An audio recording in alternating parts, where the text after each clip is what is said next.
Dalam Kamus Besar Bahasa Indonesia, kemerdekaan atau merdeka setidaknya memiliki 3 makna, yaitu bebas dari segala penjajahan, bebas dari tuntutan, dan tidak terikat atau tergantung pada pihak tertentu.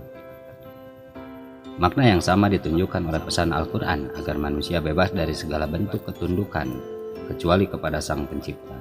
Al-Quran melarang manusia untuk tunduk kepada manusia lainnya, sebagaimana isyarat Al-Quran terkait hal tersebut.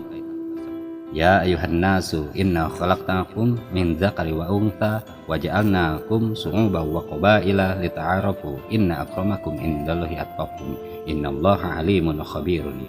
Hai manusia, sesungguhnya kami menciptakan kamu dari seorang laki-laki dan seorang perempuan, dan menjadikan kamu berbangsa-bangsa dan bersuku-suku supaya kamu saling kenal mengenal. Sesungguhnya orang yang paling mulia di antara kamu di sisi Allah ialah orang yang paling bertakwa di antara kamu.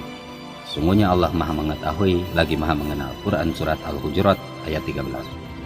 Dalam ayat di atas secara tegas telah Allah jelaskan bahwa yang paling mulia di antara manusia adalah yang paling bertakwa, bukan siapa yang paling pintar, siapa yang paling kaya atau tinggi kedudukannya.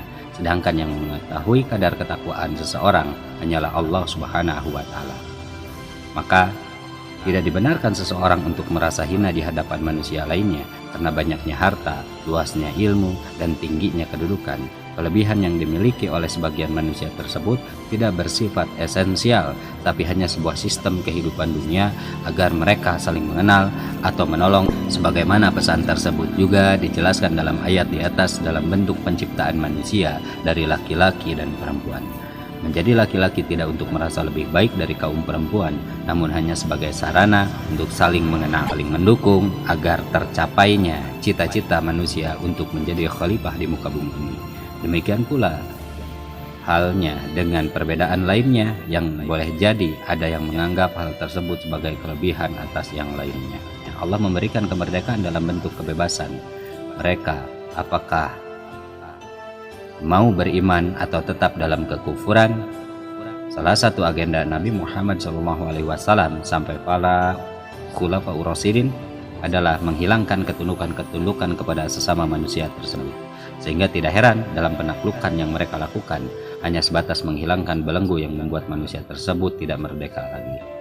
Jika manusia tersebut telah merdeka dalam menentukan pilihannya, maka Nabi memberikan pilihan kepada mereka untuk beriman atau sebaliknya tanpa memaksa mereka.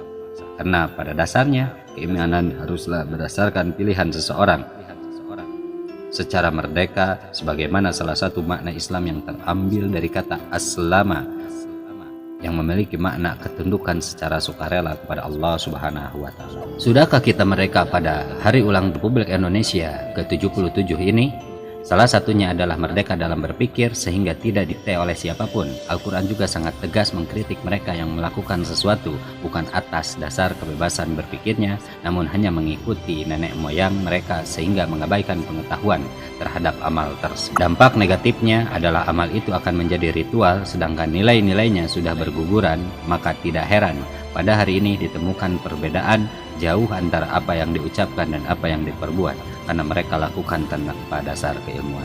Sebagaimana di dalam Quran Surat Al-Isra, Allah Subhanahu wa Ta'ala menginformasikan wala taqfu ma laisa laka bihi ilmun, dan janganlah kamu mengikuti sesuatu yang bukan dasar karena ilmunya.